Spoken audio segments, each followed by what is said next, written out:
নমস্কার। রম্য গল্পমালার পক্ষ থেকে সকল শ্রোতা বন্ধুদের জানাই স্বাগত। আপনাদের সাথে আমি রম্য মাইতি। আজ শোনাতে চলেছি প্রখ্যাত সাহিত্যিক শীর্ষেন্দু মুখোপাধ্যায়ের লেখা গল্প বহুরূপী বরদাচরণ। অঙ্কনে দিলীপ দাস, গল্প পাঠে আমি রম্য মাইতি। আজকের গল্প বহুরূপী বরদাচরণ। গোয়েন্দা বরদাচরণ যদিও খুবই বুদ্ধিমান লোক, তবু তাঁর আচার আচরণ কিছুটা অস্বাভাবিক। সাধারণ মানুষ যা করে তিনি তা কখনো করেন না। কারো বাড়িতে ঢোকবার সময় তিনি সদর দরজা দিয়ে ঢোকেন খুবই কম। তিনি ঢোকেন পেছনের পাঁচিল ডিঙিয়ে, পাইপ বেয়ে, ছাদে উঠে বা ওই রকম বিচিত্র পদ্ধতিতে। তিনি হয়তো মগরা যাবেন, কিন্তু উঠবেন মেল ট্রেনে। মেল ট্রেন মগরায় থামে না, এটা তিনি ভালোই জানেন, তবু ওঠেন এবং চলন্ত মেল ট্রেন থেকে লাফিয়ে মগরায় নেমে পড়েন। চচ্চড়ে রোদের মধ্যেও তাঁকে গায়ে রেনকোট এবং পায়ে গামবুট পরে থাকতে দেখা যায়।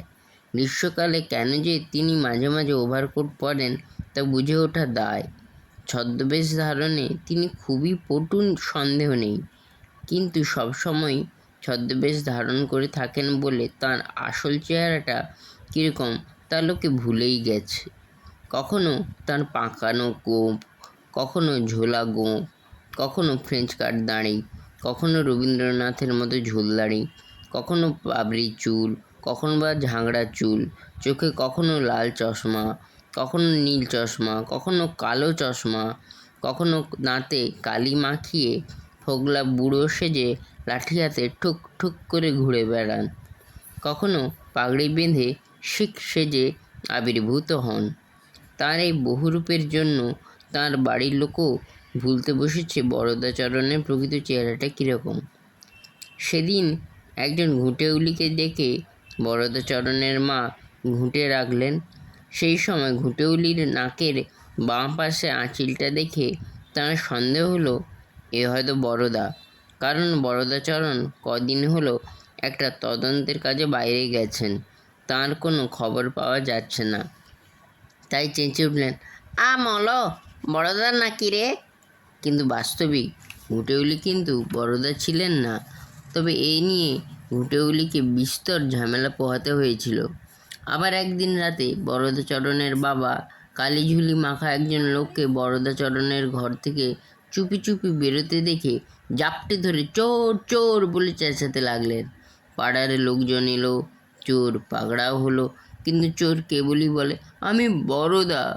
নকল চুল দাড়ি খসিয়ে কালিঝুলি ধুয়ে যখন আসল চেহারাটা দেখা গেল, তখনও বরদাচরণের বাবা বলতে লাগলেন, এ কখনোই বড়দার নয়, বড়দার মোটেই এরকম চেহারা নয়। কিন্তু বড়দার মা কেবলই বললেন, ওগো এই তো আমার বড়দা। কিন্তু তার কথা কে বিশ্বাস করবে? কদিন আগেই তিনি ঘুঁটেউলিকে অবধি বড়দা ভেবেছিলেন। যাই হোক, এ নিয়ে অনেক ঝামেলা হয় মাঝে মাঝে। রামবাবুর মেয়ের বিয়ে। তিনি বড়লোক মানুষ, প্রায় 2 লাখ টাকার সোনার গয়না কিনেছেন। বাড়িতে গয়না রেখে ভরসা পাচ্ছেন না, তাই গিয়ে বরদাচরণকে ধরলেন। বরদাচরণ তখন এক জটাজুটোধারী সন্ন্যাসীর ছদ্মবেশ ধারণ করে নিজের ঘরে বসে একটা আতস কাচ দিয়ে একটা কাঠি জাতীয় জিনিস গভীর মনোযোগ দিয়ে পর্যবেক্ষণ করছেন। রামবাবু বললেন, ভাই বড়দা, আবার বিয়ের গয়নাগুলো যে একটু পাহারা দিতে হবে ভাই, 2 দিন বাদে বিয়ে, বড় দুশ্চিন্তায় আছি। বড়দা স্মিত হাসি এসে বললেন, ঠিক আছে, যাচ্ছি। রামবাবু বাড়ি ফিরে আসার ঘণ্টাখানেক বাদেই সন্ন্যাসীর বেশে বরদাচরণ গিয়ে হাজির। চাপা গলায় জিজ্ঞেস করলেন, কোথায় সোনা রেখেছেন? কনের ঘরে সিন্ধুকে, চলো দেখিয়ে দিচ্ছি। কনের ঘরে গিয়ে বরদাচরণ চারদিকে ঘুরে টুরে দেখলেন, তারপর সিন্ধুকের চাবিটা চেয়ে নিয়ে সেটাও পর্যবেক্ষণ করলেন। সিন্ধুক খুলে গয়নাগুলো ভালো করে দেখলেন, তারপর বললেন, কোনো চিন্তা নেই, আপনি নিশ্চিন্ত মনে কাজে যান। পর্দার কথা নিশ্চিন্ত হয়ে রামবাবু কাজে গেলেন। ঘণ্টাখানেক বাদে এক কাবুলিওয়ালা এসে হাজির। রামবাবু অবাক হয়ে বললেন, কী চাই? কাবুলিওয়ালা চাপা গলায় বললেন, আমি বড়দা, গয়না পাহারা দিতে এসেছি। বলে কি? রামবাবু তো আমতা আমতা করে বললেন, বড়দা তো এসে গেছে, সাধুর ছদ্মবেশে গয়না পাহারা দিচ্ছে। কাবুলিওয়ালা চোখ বড় বড় করে বলল, সর্বনাশ! শিগগির চলুন তো, দেখা যাক ঘটনা কি। গিয়ে দেখা গেল সিন্দুকের ডালা খোলা, গয়নার কোনো চিহ্নই নেই, আর সেই সাধু একদম হাওয়া হয়ে গেছে। রামবাবু মাথায় হাত দিয়ে বসে পড়লেন। কাবুলিওয়ালার আগে দাঁতের দাঁত ঘষতে লাগলো। এর পরের ঘটনাটা ঘটল গদাধর বাবুর বাড়িতে। গদাধর বাবু বিশাল বড় লোক। তাঁর একটা শখ আছে, পৃথিবীর যত দামি ও দুর্মূল্য মণিমুক্ত তিনি সংগ্রহ করেন। নিজের বাড়িতে একটা স্ট্রং রুম বানিয়েছেন, আর তাতেই সব দামি পাথর রাখা হয়। 3-4 জন বিশ্বাসী দারোয়ান আছে তাঁর। একদিন তিনি একটা উড়ো চিঠি পেলেন, তাতে লেখা, আপনার কাছে মুরগির ডিমের সাইজের যে বার্মিজ মুক্তটা আছে, ওটা আগামী বুধবার রাত 11টায় শ্মশানের দক্ষিণে বটগাছের তলায় বাঁধানো বেদিতে রেখে আসবেন, নইলে 7 দিনের মধ্যে আপনাকে খুন করা হবে। এই চিঠিটা পেয়েই গদাধরবাবু বরদাচরণকে ডেকে পাঠালেন। বরদাচরণ এলেন। ফকিরের ছদ্মবেশে গম্ভীর মুখে সব শুনলেন। তারপর বললেন, ঠিক আছে, নির্দিষ্ট দিনে মুক্তটা নিয়ে আপনি শ্মশানে যাবেন, সঙ্গে আমি থাকব। বুধবার সন্ধ্যে 7টার মধ্যেই বরদাচরণ চলে এলেন গদাধরের বাড়িতে। বললেন, চলুন, একটু আগে থাকতে বেরিয়ে পড়া যাক। আকাশটা মেঘলা, ঝড় বৃষ্টি আসতে পারে। মুক্তটা রেখে আপনি চলে আসবেন, তারপর আমি যা করার করব। তো তাই হলো। ফকিরবেশী বরদাচরণকে সঙ্গে নিয়ে গদাধরবাবু নির্দিষ্ট জায়গায় মুক্তা রেখে ফিরে এলেন। রাত 9টা নাগাদ ফকির আবার এসে হাজির। গদাধরবাবু বললেন, কি হলো হে বড়দা, চলে এলে যে বড়? চলে এলাম মানে? চলুন, শ্মশানে চলুন। এই যে একটু আগে গিয়ে ঘুরে এলুম তোমার সঙ্গে।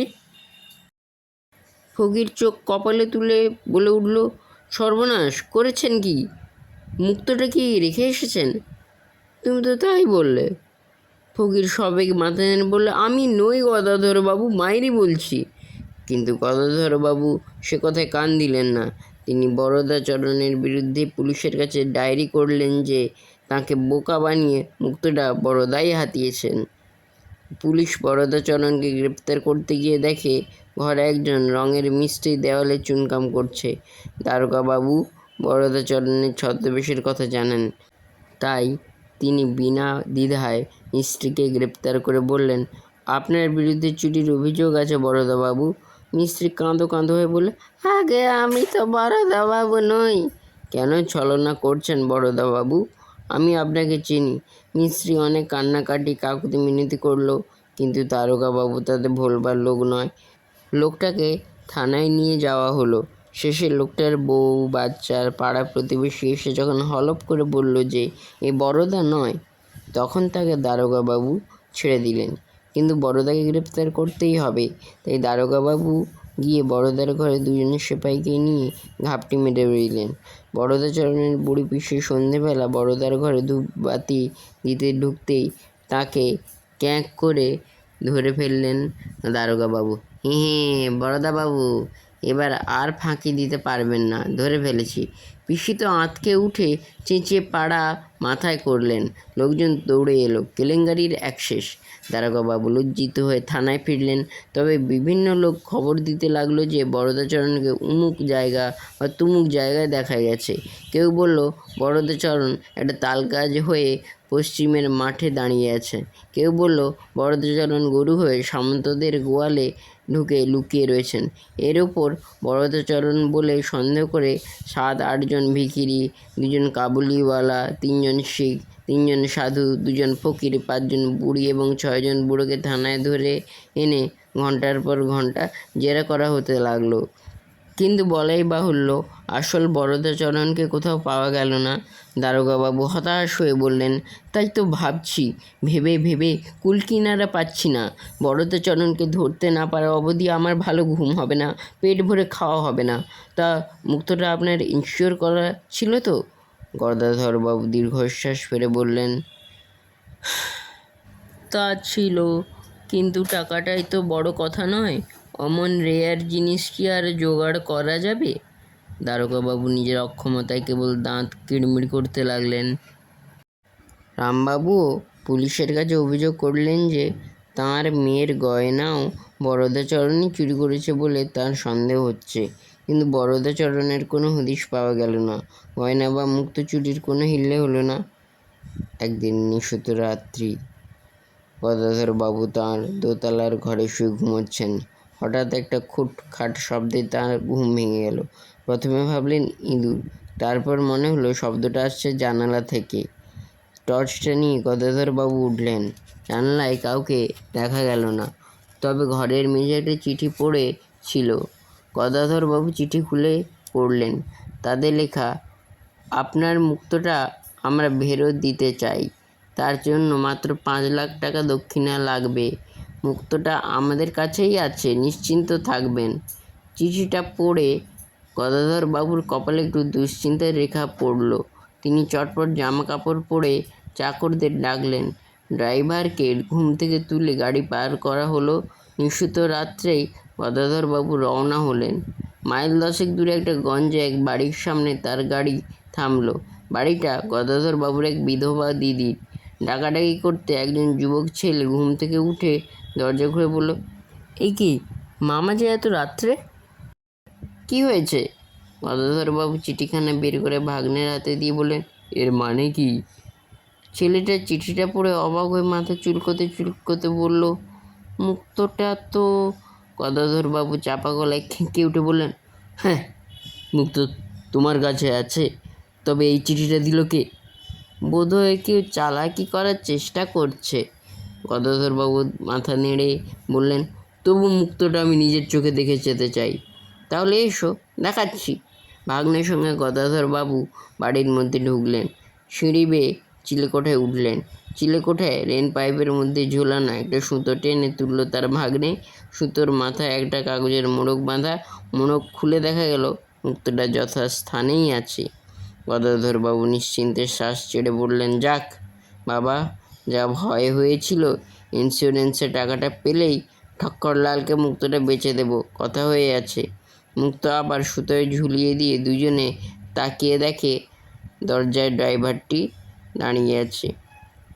গদাধরবাবু ভারী অসন্তুষ্ট হয়ে বলে উঠলেন, এ কি, তুমি এখানে কেন? কে তোমাকে ডেকেছে? কেউ ডাকেনি, নিজের গরজেই আসতে হলো। গদাধরবাবু, থাক থাক, পিস্তল বের করতে হবে না, আমার হাতেও পিস্তল আছে। গদাধরবাবুর হাত অবশ হয়ে গেল। বললেন, তুই কে? কে বলে আপনার মনে হয়? গদাধরবাবুর সন্দেহটা খুঁচিয়ে উঠল। বললেন, বরদা নাকি? আগে আপনার সেবায় আমি বরদাচরণই হাজির বটে। জ্বালাকিটা খুবই ভালো ছিল আপনার। রামবাবুর মেয়ের বিয়ের গয়নার মধ্যে একটা মস্ত হিরে ছিল। সেটা হাতানোর জন্য নিজের ভাগ্নেকে সাধু সাজিয়ে কাজে লাগিয়েছিলেন। তারপর নিজের মুক্তটা নিজেই সরালেন চমৎকার প্ল্যান করে। ফকির সেজে আপনার ভাগ্নে আমার 2 ঘন্টা আগে গিয়ে হাজির হয়েছিল। বাড়ির লোক, চাকর, দারোয়ান সবাই সাক্ষী থাকলো যে ফকির বেশি সেই লোকটা আমি। আপনারও কাজ হাসিল হয়ে গেল, তবে শেষ রক্ষাটা হলো না। এই যা, ভাগ্নে বাবাজি, মাথার খুলি উড়িয়ে দেব। সিঁড়িতে বুটের শব্দ পাচ্ছ না? পুলিশ, বাস্তবিকই পুলিশ, সামনে স্বয়ং দারোগাবাবু। কেমন লাগলো আজকের পরিবেশনা? কমেন্ট বক্সে অবশ্যই লিখে জানান। গল্পটি ভালো লাগলে লাইক এবং শেয়ার করতে ভুলবেন না। পরবর্তীকালে নিত্য নতুন নানা স্বাদের গল্প কবিতা শুনতে এখনই আমার চ্যানেলটি সাবস্ক্রাইব করে পাশে থাকুন। ধন্যবাদ।